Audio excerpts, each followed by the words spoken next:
Hello. Today I'm going to talk to you about a wonderful and great educational thinker, a man who believes in strong work ethic, a pioneer in the African American community. I'm talking about none other than Booker T. Washington.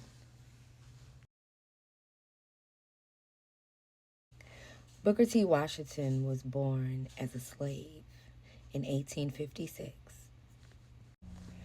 Now, slavery didn't end until he was at the age of 9.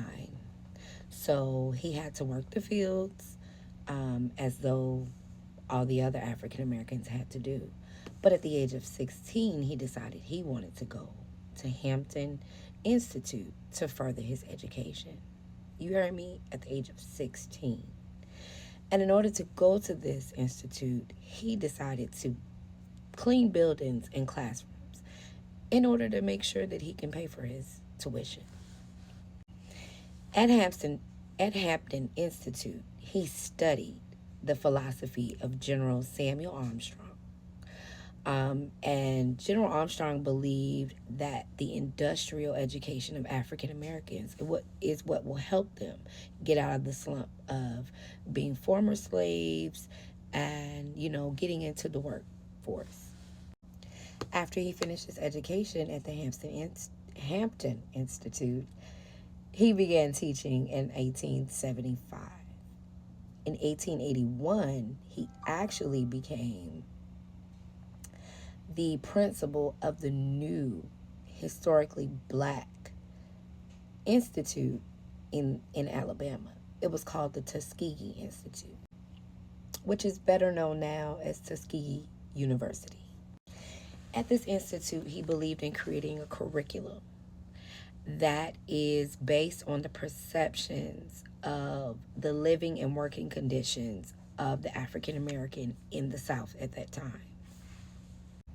So he created what's called an economic base, which consisted of farming and occupational skills or trades in order to further the African American in that society.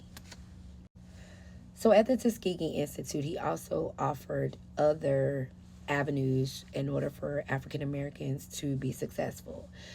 He did decide that he wanted to do basic academics, agricultural, and again, those occupational trades.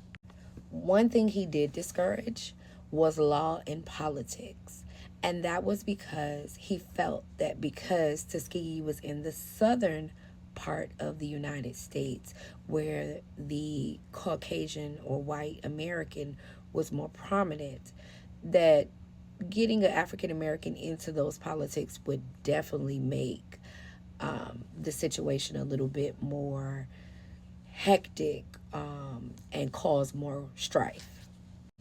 One thing I did notice about Booker T. Washington is that he did believe in segregation, which is a lot of the African American political people did not want segregation. They wanted us to desegregate and wanted us to be together.